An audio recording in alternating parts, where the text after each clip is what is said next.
Hi everyone, it's Itay here. I'm an Israeli tour guide, and this is the third part of our highlights of the Old City tour. And we just left the Christian quarter and entered into the Muslim quarter, and as you can see, this market is very lively. When we were in the Christian quarter, we saw most of the souvenir shops are closed because of the corona, but here in the Muslim quarter there are around 30,000 people that live here. Every Friday there are thousands or tens of thousands more coming to pray at the Temple Mount, and those people are the main customers of the businesses here. So they're still open, they're always open. This is one of the nicest cafes. אהלן, מה קורה? טוב לראות אותך. טוב. Cafes in the old city, they make sometimes candies here. כן, אחלה יום. אחר כך.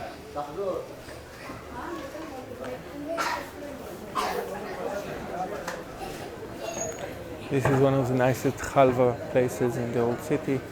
It's just delicious. It's a family that makes it for generations.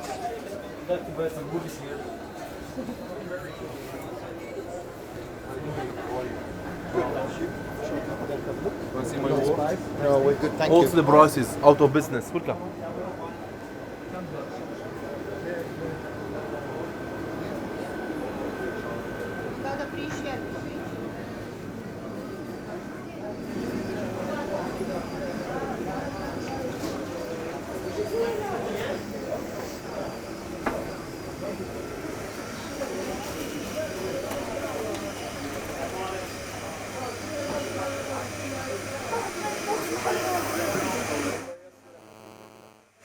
Spices, nuts, toys, cafe.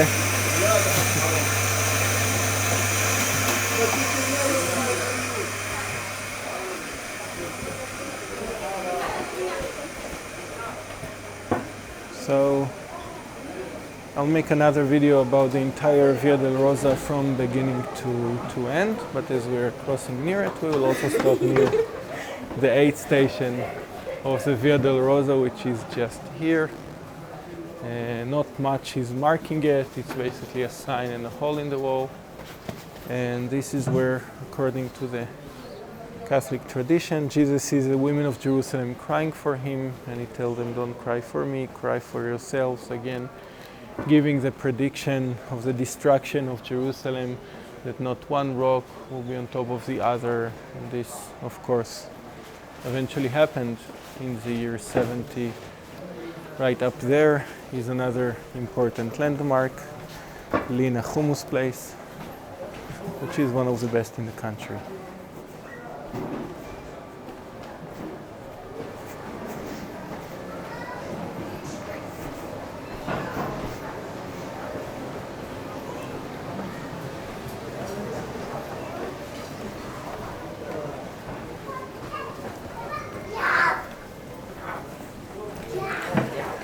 And we're also walking near the 7th station, which is the second fall of Jesus, which is fortunately open now.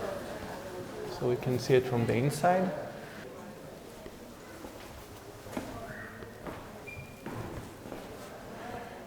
And here we can see a beautiful image of the second fall.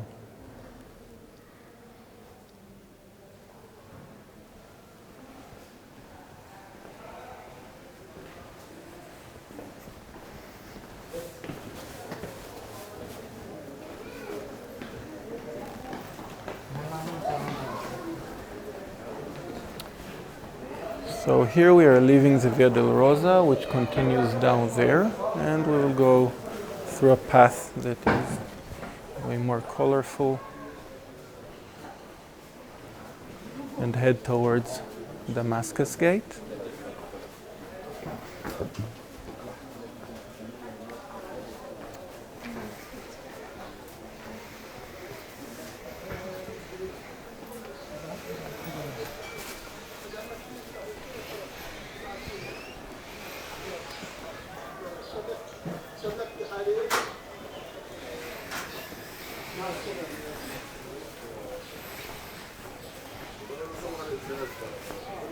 Here is another very famous landmark in Jerusalem, the mountain of Zatar.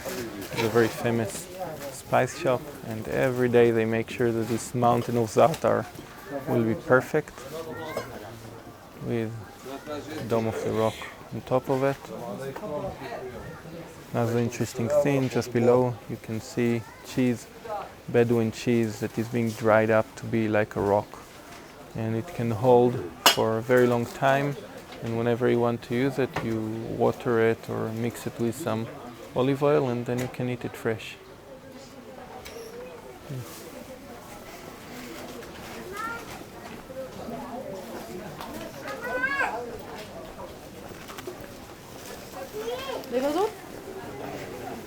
شوف استنى فيها بشوفها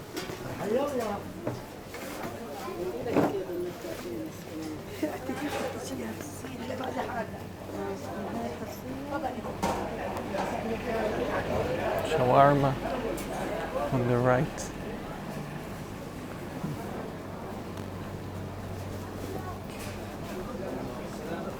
Yes.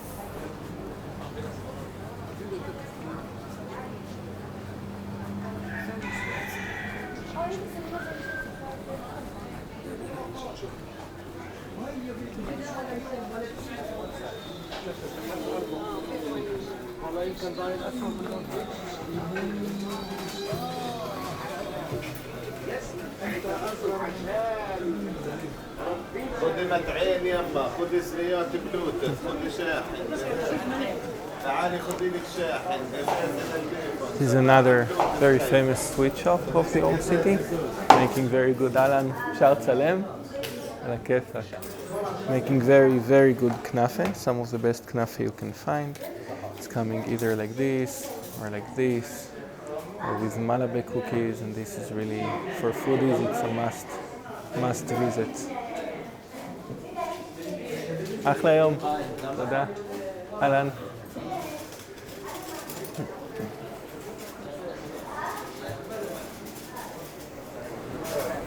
عزام عليك سمعني الله عليك الله يرحم سكتك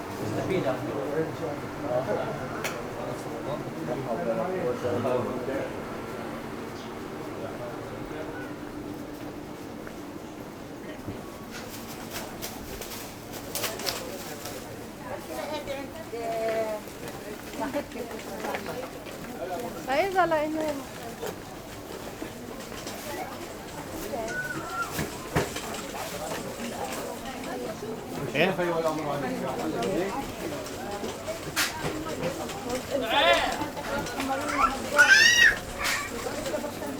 Pickles.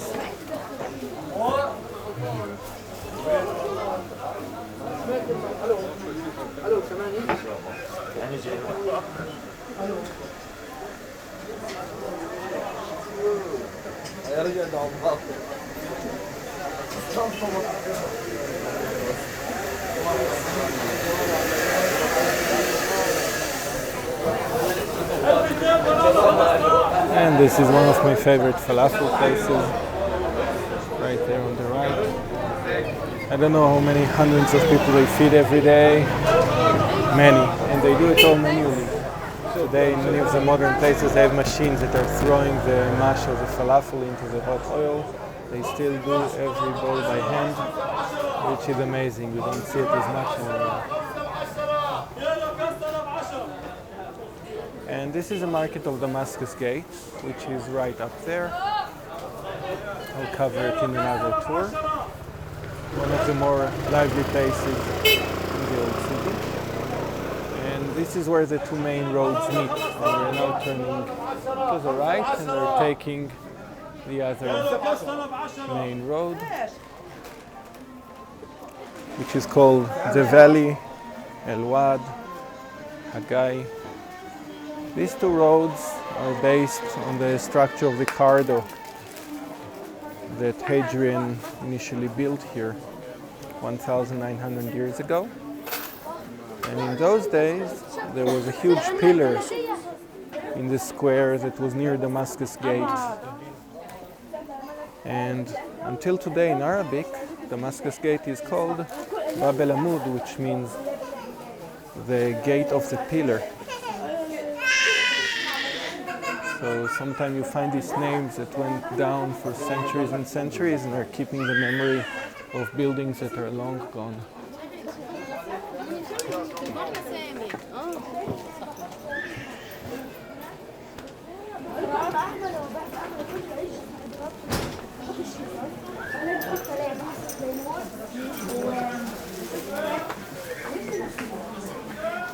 شوية ملاح كيف ملاح شو خال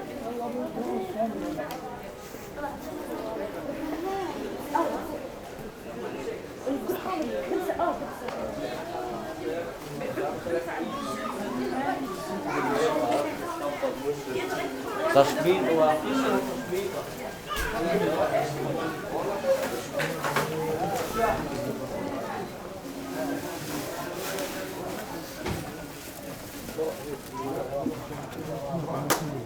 ولا بقى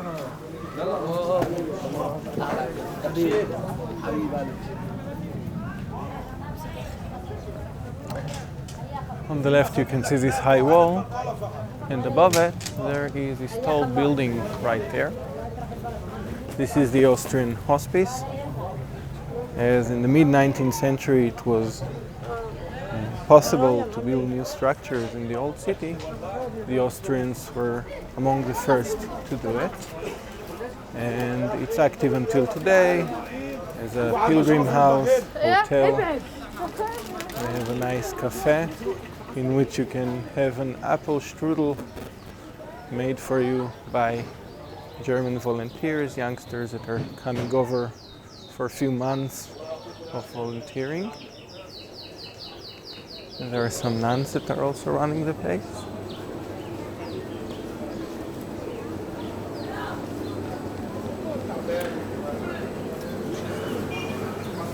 And in this junction we meet again the Via Dolorosa, and we will walk with it. There is the entrance to the Austrian hospice.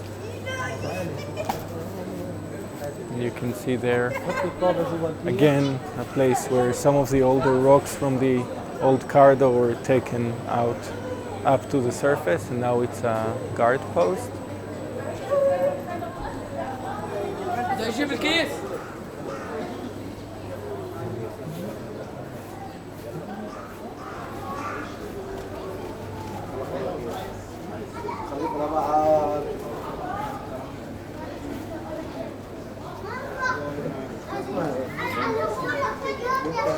To walk here and to see this road, only with locals is really something that you don't see in a normal year.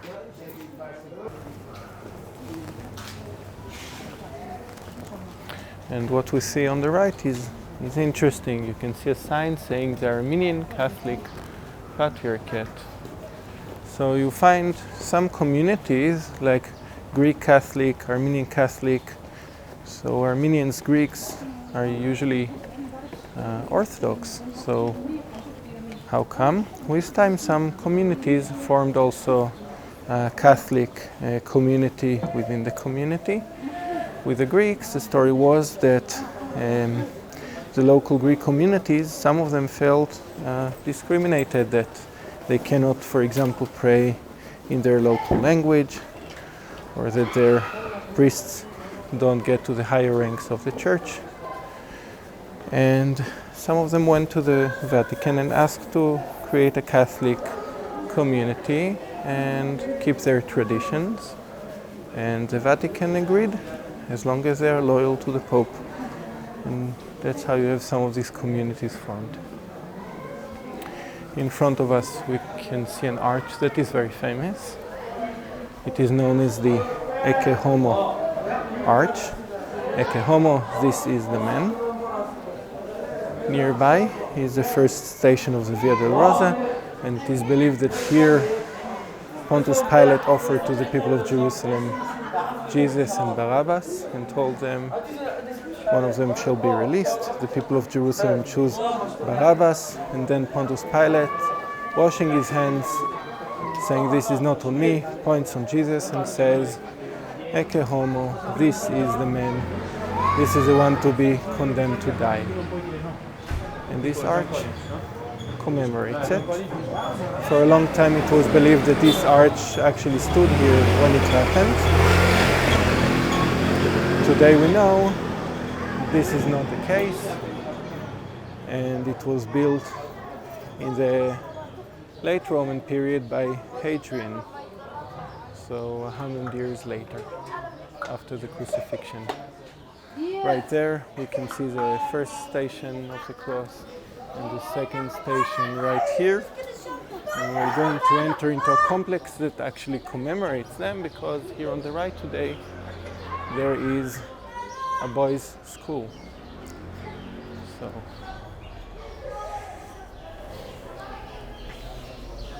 this is a beautiful complex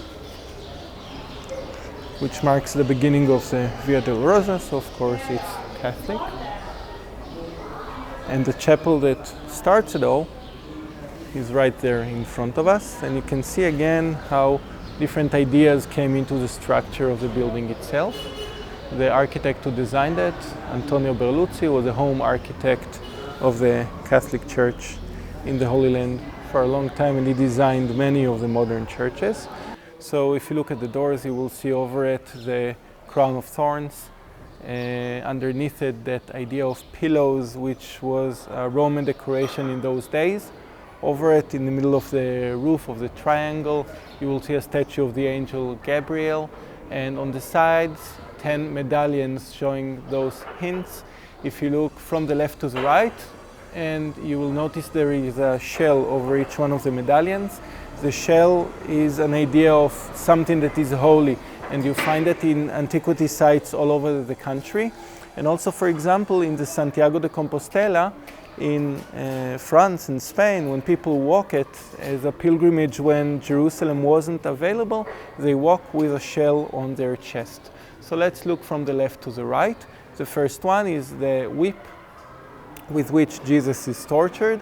The second one is the hands, Pontius Pilate washing his hands, saying, "This is not on me." Then the crown of thorns, then the pillar to which Jesus is tied and tortured, then the cross with the Inri head letters for Jesus of Nazareth, King of the Jews, in Latin, Aramaic, in Hebrew. It was written over the cross. Then on the other side, the rooster and the 3 stars for the 3 denials of Peter in the night in which Jesus is being captured, a whole story in itself. Then the ladder, the spear, and the stick with the sponge with vinegar that were used during the crucifixion, another whip, then the head of the spear with a chisel and a plier and the hammer, and then the 3 nails. There are different traditions about whether 3 nails or 4 nails were used during the crucifixion. And let's walk inside to see the very beautiful decoration that is in this church.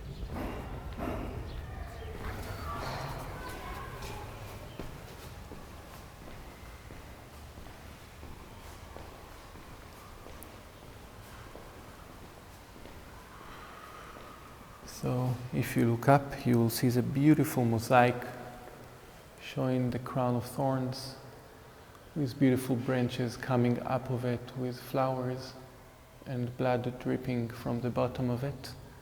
And on the sides you can see right there on the left Pontius Pilate in the glasswork washing his hands. Then in the middle Jesus in the moment in which he's being condemned to be crucified.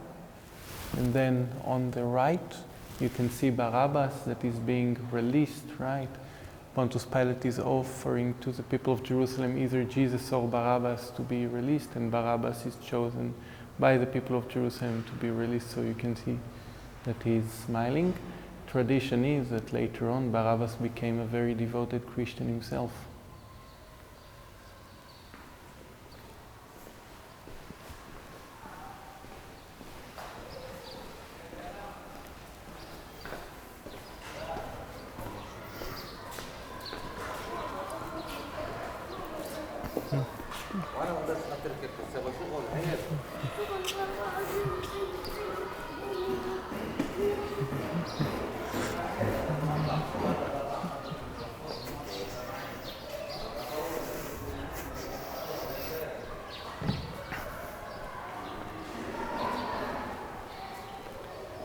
And we are now entering into the Chapel of the Condemnation, which is where Jesus, according to the tradition, starts his walk with the cross. And you can see here a three-dimensional image showing that scene. And maybe the most interesting part of this chapel are those rocks that you can see here on the bottom. For a long time it was believed that these rocks were original to the times of Jesus, that this is the actual rocks he walked upon. Today we know this was built by Hadrian as a part of the forum of the market that was built here 100 years after the crucifixion, more or less. A really cool thing that we can see here are games that some locals were sitting here on the side of a marketplace, and if you look down you will see they carved on the rocks certain games that they used to play in those days, and you know, it's a wave of hello from the people of Jerusalem in those days. Here another marking, and over there we can see the carving on the floor. Same what we talked before, for the wheels of the car and not to slip to the sides. So we know today this is not an original floor from the times of Jesus, but it makes a lot of sense that many of these rocks were here during the time of Jesus and were reused when Hadrian built here the forum, the marketplace, so that they were here, just maybe moved, maybe even not moved, and that Jesus was walking on them.